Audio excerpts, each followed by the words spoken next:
एक बार राजगृह के शांत वन में सुबह की कोमल हवा बह रही थी। पत्तों पर जमे होना शिशिर, हल्की चमक सूरज की किरणों में झिलमिलाने लगी थी।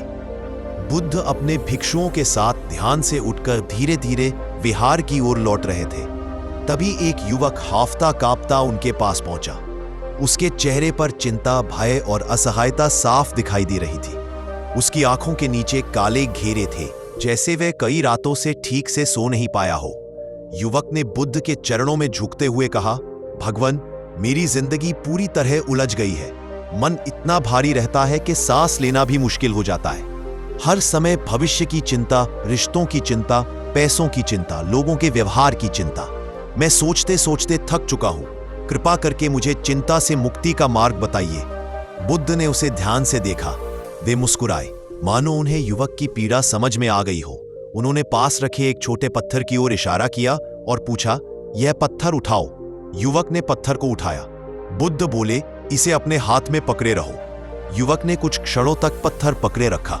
शुरुआत में उसे कोई दिक्कत। युवक ने कहा, नहीं भगवान, अभी तो सब ठीक है। बुद्ध थोड़ी देर चुप रहे, फिर बोले, पत्थर पकड़े रहो। कुछ समय बाद युवक का हाथ भारी होने लगा। उसकी कलाई में दर्द हुआ और उंगलियां सुन्न सी महसूस होने लगी। बुद्ध ने पूछा, अब कैसा लग रहा है? युवक बोला, अब हाथ दर्द कर रहा है, भार बढ़ता जा रहा है। बुद्ध ने कहा, अब इस पत्थर को नीचे रख दो। युवक ने राहत की सांस लेते हुए पत्थर को जमीन पर रख दिया। बुद्ध बोले, चिंता भी ठीक इसी पत्थर की तरह है। जब तुम पहली बार किसी समस्या के बारे में सोचते हो तब वह छोटी लगती है, संभाले जा सकती है। लेकिन जब तुम उसे मन में पकड़े रहते हो, छोड़ते नहीं हो, उसे बार बार घुमाते रहते हो, तब वही छोटी चिंता एक भारी बोझ बन जाती है। समस्या नहीं बढ़ती, उसे पकड़े रहने का तुम्हारा तरीका उसे भारी बना देता है। युवक ध्यान से सुन रहा था।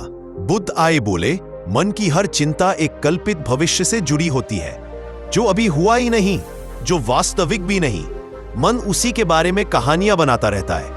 ये होगा तो क्या होगा, वह हो गया तो कैसे संभालूंगा। तुम भविष्य को नियंत्रित करना चाहते हो, पर भविष्य तो हवा की तरह है जिसे पकड़ा नहीं जा सकता। तुम उसे बांधने की कोशिश करते हो और फिर उसी कोशिश से थक जाते हो। युवक ने धीमे स्वर में पूछा, तो क्या हमें भविष्य के लिए चिंतित नहीं होना चाहिए? बुद्ध ने कहा, भविष्य के लिए तैयारी करो, लेकिन भविष्य के बारे में चिंता मत करो। तैयारी कर्म है, चिंता भ्रम है। कर्म वास्तविक है, भ्रम पीड़ा है। जब तुम हर काम वर्तमान क्षण में समर्पण और पूर्णता से करते हो, तब भविष्य अपने आप बेहतर हो जाता है। चिंता करने से कभी कोई समाधान नहीं मिलता, केवल मन अशांत होता है। कुछ देर मौन रहा। हवा में केवल पत्तों की सरसराहट थी। बुद्ध ने युवक को पास की नदी किनारे चलने के लिए कहा। वहां पानी धीरे धीरे बह रहा था। युवक ध्यान से सुन रहा था। बुद्ध आगे बोले, मन की हर चिंता एक कल्पित भविष्य से जुड़ी होती है, जो अभी हुआ ही नहीं, जो वास्तविक भी नहीं। मन उसी के बारे में कहानियां बनाता रहता है। यह होगा तो क्या होगा, वह हो गया तो कैसे संभालूंगा। तुम भविष्य को नियंत्रित करना चाहते हो, पर भविष्य तो हवा की तरह है जिसे पकड़ा नहीं जा सकता। तुम उसे बांधने की कोशिश करते हो और फिर उसी कोशिश से थक जाते हो। युवक ने धीमे स्वर में पूछा, तो क्या हमें भविष्य के लिए चिंतित नहीं होना चाहिए? बुद्ध ने कहा, भविष्य के लिए तैयारी करो, लेकिन भविष्य के बारे में चिंता मत करो। तैयारी कर्म है, चिंता भ्रम है। कर्म वास्तविक है, भ्रम पीड़ा है। जब तुम हर काम वर्तमान क्षण में समर्पण और पूर्णता से करते हो, तब भविष्य अपने आप बेहतर हो जाता है। चिंता करने से कभी कोई समाधान नहीं मिलता, केवल मन अशांत होता है। कुछ देर मौन रहा। हवा में केवल पत्तों की सरसराहट थी। बुद्ध ने युवक को पास की नदी किनारे चलने के लिए कहा। वहां पानी धीरे धीरे बह रहा था। बुद्ध बोले, देखो यह नदी कैसे बह रही है। पानी रास्ते में आने वाले पत्थरों से कभी लड़ता नहीं, वह रुकता नहीं, अटकता नहीं, वह बस बहता रहता है। इसी प्रवाह में शांति है। जीवन भी ऐसा ही है। जो बीत गया वह नदी के बहते पानी की तरह है, उसे वापस नहीं लाया जा सकता। उस पर चिंता करने से तुम्हारा वर्तमान ही अशांत होता है। युवक ने नदी को ध्यान से देखा। वह महसूस कर रहा था कि उसका मन थोड़ा हल्का होने लगा है। बुद्ध ने आगे कहा, मन में चिंताओं का जन्म तब होता है जब तुम अपने विचारों को सच मान लेते हो। जैसे बादल आकाश को ढकते हैं, वैसे ही विचार मन को ढक लेते हैं। लेकिन आकाश हमेशा स्वच्छ रहता है। बादल आते हैं और चले जाते हैं। अपने विचारों को भी ऐसे ही आने जाने दो, उन्हें पकड़ो मत। उन्हें अपना मत मानो, तब चिंताएं स्वाभाविक रूप से कमजोर पड़ जाएंगी। युवक ने कहा, लेकिन जब समस्या सामने हो तब मन खुद ही परेशान होने लगता है, उसे कैसे रोका जाए? बुद्ध ने मुस्कुराते हुए कहा, चिंता रोकने की कोशिश मत करो, बस निरीक्षण करो। जब मन कहे मैं डर रहा हूं, तुम कहो डर का विचार आया है।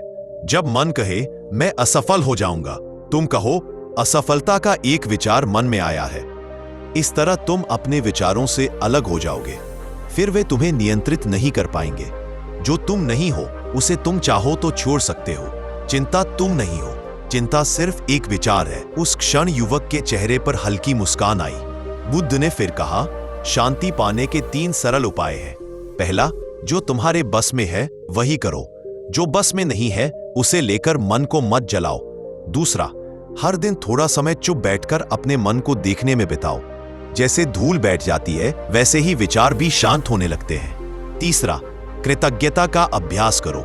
जिस व्यक्ति के भीतर कृतज्ञता है उसके मन में कभी अधिक चिंता टिक नहीं सकती। कृतज्ञता चिंता की जड़ को सुखा देती है।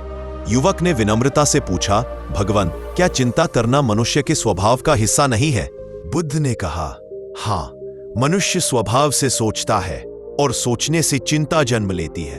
पर याद रखो, जहां जागरूकता आती है वहां चिंता मिट जाती है। चिंता अंधकार है, जागरूकता दीपक है। दीपक जलते ही अंधकार भाग जाता है। फिर बुद्ध ने युवक के कंधे पर हाथ रखकर कहा, जब भी मन चिंता करे उसे कहो, तुम मेरे सेवक हो, मैं तुम्हारा स्वामी। मन को दास बनाओ, उसे मालिक मत बनने दो। युवक ने महसूस किया कि उसका हृदय हल्का हो गया है, जैसे बरसों का बोझ उतर गया हो। उसकी आंखों में चमक लौट आई। उसने बुद्ध के चरणों में प्रणाम किया और बोला, भगवान, आज आपने मुझे जीवन का सबसे मूल्यवान उपदेश दिया है। अब मैं समझ गया हूं कि चिंता से नहीं बल्कि जागरूकता से मुक्ति मिलती है। बुद्ध ने शांत स्वर में कहा, जाओ, अपने जीवन में यह सीख उतारो। जैसे सूर्य हर अंधकार को मिटा देता है, वैसे ही समझ का प्रकाश हर चिंता को मिटा देता है। युवक प्रसन्न हृदय से वहां से चला गया। उसके कदम हल्के हो चुके थे।